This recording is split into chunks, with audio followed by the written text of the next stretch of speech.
You really gotta stop playing Bloodborne. No, it's taking over my life. I thought you were done. Mm-mm. I legit thought you were done, and then the DLC came out, and you're like, I'm gonna try it. I was like, no, don't do it! Well, I'm at the last boss, though. I know you are, but hey, it's time to talk about some fun games. But I have to...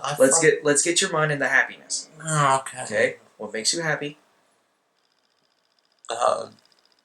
Sunshine and rainbows. Does Call of Duty not selling well make you happy?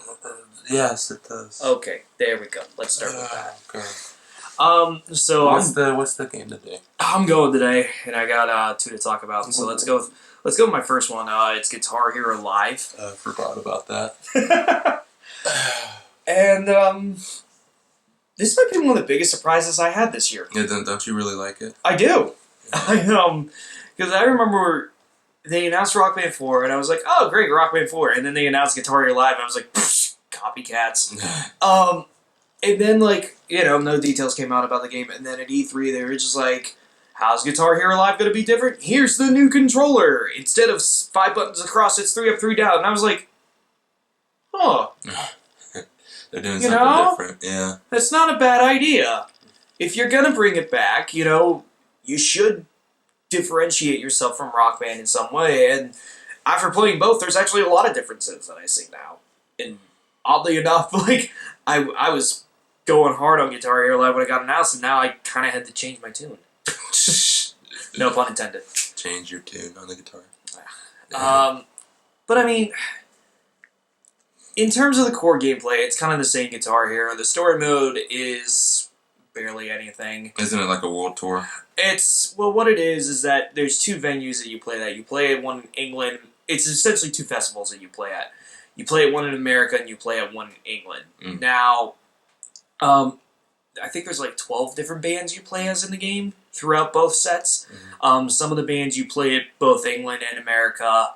And essentially what it is that you play, instead of going through single songs, you play full sets. So you'll play sets of 3 to 5 songs, and then that's when you clear a level. And when you clear a level, that's when you unlock the songs that are on the disc. And, I was talking with you about this, one of my big problems with Rock Band 4 was that the songs on the disc were kind of pitiful.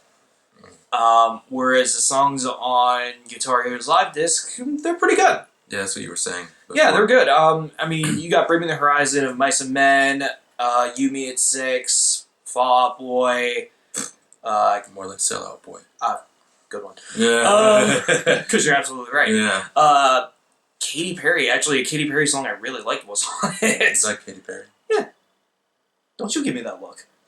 I have thoughts of my own, that's all. It's Waking Up in Vegas. It's pretty much the only song that actually uses guitar throughout the whole thing. Let me repeat my question. Do you like Katy Perry? Everyone has that one pop star that they like. I'm willing to bet you do too. I don't know who, if I do. I will talk to you about that after. Okay. Black Keys are on it. Black Keys. Rolling Stones are on it. Stones. Rise Against is on it. Yeah, Rise Against is on every... Tragedy Plus Time. It's not on Rock Band. No, Tragedy Plus Time's not on Rock Band. Yeah, it's on Guitar Hero Live. Okay. It's on the disc. It's actually Gaslight Anthem is on this, which I never expected. I'm surprised that they... Now, has Guitar Hero released DLC as of late? I'm going to get to that. Okay. Because that's actually a big component as to why this game kicks ass over Rock Band. Mm-hmm. But no, a lot of the in-game songs, they're very fun. They're very good at teaching you the new schematics of the control. Mm-hmm. Oddly enough, there was this is the one that threw me off. There's one of the bands that's like a dubstep rock band, and you play Skrillex, Crystal, Crystal Method, and Berserk by Eminem, which is just The Stroke by Billy Squire. So, I'm not complaining. I got 100% on it, but... on export? No, I did on normal. Mm-hmm. I've just gone up to hard, and I'm starting to get used to it. Expert is it is the closest thing you'll get to actually, having to go to the beat and the real guitar going up and down like you are with chords. Mm-hmm. It's super tough. Really? I tried one song on guitar. I tried there's an Avril Lavigne song on it. Mm-hmm. I tried that on Expert, and even I was like, okay, I can't do this! Um, I'll probably get there though. I mean, based on, but that's really all to say about the story mode. The other thing that really is weird about the story mode is that they filmed like half of it is like you feel like you're on a stage, but you can tell the other half is obviously green screen. Because when you get up, it looks like a crowd of like 500,000 people, and you could tell like after the first 2 rows of the crowd, it's green screen. Oh, really? So the first time I was playing, because the camera will move, like it'll be like you're a guitarist on stage, and you'll look down the crowd, like you see them all cheering you, and you could tell the obvious difference. So it threw me off a little bit at first, because I was like, yeah, crap, what the heck? Yeah. Well, what did it look like? Because like you see people in the front, like yeah, and then you see them behind, like.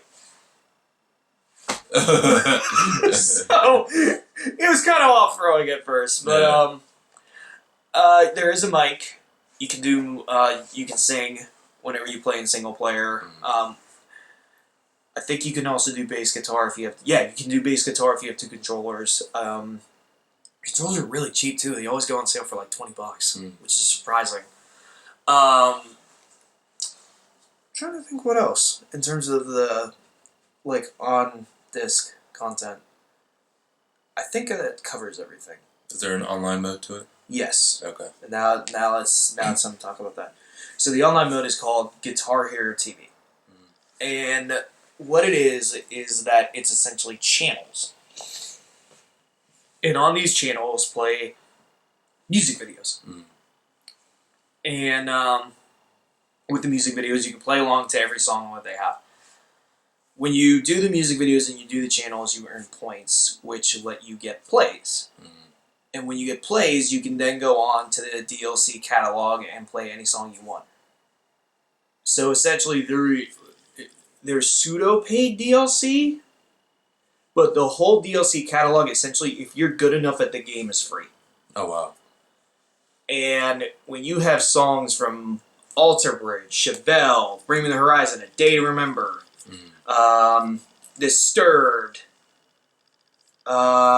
Slipknot, David Bowie, and he did. Yeah, died this week, unfortunately. Yeah. They just announced they're going to pull some DLC from his new album, which I'm super excited for. Just, like, the catalog is huge. ZZ Top, Rolling Stones, Boston. Like, it's a freaking huge catalog. Like, it's easily over 80 songs by now. Oh, wow. And you can, like I said, if you're good enough at the game, you can play all those unlimited. What you'll just have to do is that once you run out of plays, you just have to go back to the channels, earn enough points to get plays back. Now, in typical microtransaction fashion, you can buy plays, but like I said, you only really have to do it if you really suck at it. Right. So that was the big thing that threw me off about this. Like, if it was just the on-disc stuff, I'd be like, alright, it's kind of, ho-hum. But that DLC catalog is so freaking good that it elevates it, because I was thinking, I don't think Rock Band 4 would ever do this. Probably not. No, because of how much DLC they have. And that's fine, that's their thing. But if Guitar Hero wanted to compete and be different, this is how they do it. Yeah. Like, this is the big X factor, Because I can go on here, if I want to play Chevelle, I can play The Clincher. If I want to play Stone 41, I can play Fat Lip or In Too Deep, because they're both on there. It's an insane catalog of just a bunch of different stuff. Painkiller by Judas Priest is on there, so I was like, whoa. That song's poopy.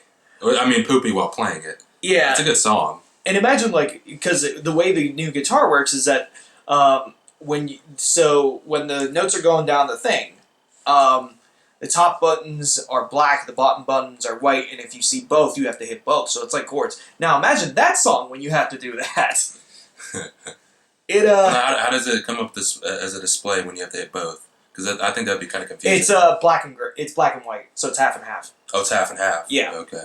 So it's like it's either one color or half, and that's what you know how to do. And it also does the like Rock Band does, where if you don't have to hit it, you just have to strum. It's just a line straight across. Okay. So nothing really gameplay wise has changed. I mean, you still get 5 stars. It's all about hit the notes correctly. It's just like little tweaks and changes to the thing that I think make it it does make it feel different. The 3-button thing is huge. It does make it feel very different. the DLC is a great idea because they can consistently add to that.